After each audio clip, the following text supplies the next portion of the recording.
有着最甜外传的灭国萝莉，在正剧之中却只能得到命定的意思，让无数人直呼丸山老贼没有心。灭国萝莉伊比鲁艾为什么会有如此迥然不同的结局？这个实力足以毁灭一个国家的魔法咏唱者，还有改命的机会吗？谁都没有想到，在人类国度备受敬仰的金刚级冒险者中，混入了一个厌恶生者的不死者，还是冠以灭国之称的吸血鬼。活了200余年的他，不仅参与了13英雄讨伐魔神的战斗，更是见证了魔岛国的崛起。可以说，伊比鲁艾对于玩家这个群体异常的熟悉，而这也为他树立了第一个死亡 flag。在小迪策划的袭击巴指的战役中，虫妹艾多玛前往一处据点执行任务，好巧不巧遭遇了前来支援的苍蔷薇小队。虽然靠着装备的优势免疫了大部分攻击，但是伊比鲁艾在曾经的魔神讨伐战中开发了灭虫魔法，一手属性克制让等级本就不如伊比鲁艾的虫妹濒死，这触怒了每个纳萨里克人的逆鳞，更别提虫妹还是团宠型角色。小迪为了执行计划忍下了愤怒，老古为了不暴露身份暂时没有动手，但溢出的杀意和纳贝的神色无疑让伊比鲁艾收获了第2面死亡 flag。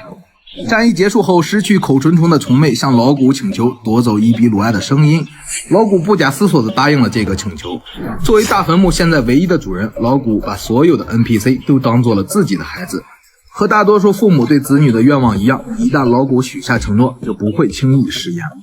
虽说小迪的戒指被大家反复玩梗，但老古早就将其送给了小迪。伊比鲁艾第3面死亡 flag 冉冉升起，这3重 flag 下，可爱的金发小萝莉想活下来，只有完全不出场才有可能。至于想要靠着实力硬刚大坟墓，那不如想想死后埋在哪块风水比较好。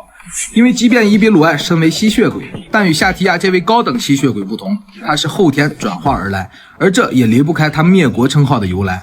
传说之中有一个魔法咏唱者，凭借一己之力将一个国家全部变成了不死族，人们在恐惧中传唱他的故事，灭国的名号也被安在了他的身上。然而实际上伊比鲁艾也只是这次灾难的受害者。始源龙王之一的朽冠龙王为了获得足以对抗玩家的力量，不惜将自己变为了不死者，而伊比鲁艾的国家就成为了龙王试验魔法的牺牲品。一整个稳步上升欣欣向荣的国度，只有伊比鲁艾这位公主靠着天生异能还保留了自己的意识，成为了能自由活动的吸血鬼。在外传之中，长时间逗留在国家遗址中的伊比鲁艾遇到了独自穿越而来的老古，两个孤独的灵魂相遇，互相依偎在了一起。在战胜朽冠龙王之后，两人开始了探索世界、打劫各方不死者的生活。在一起冒险了200年后，一个至尊者，一个萝莉仙子，算修成了正果。伊比鲁艾之所以会有如此迥异的命运，自然和老古离不开关系。外传中提前穿越的老古不需要每天角色扮演，练习各种姿势让自己显得有威严，更不需要将工会的存续全部肩负在自己身上，每天担忧自己是不是合格的领导者。当他独自穿越，需要做的就是铃木悟这个个体，依然保留着重视同伴、重视感情的优点。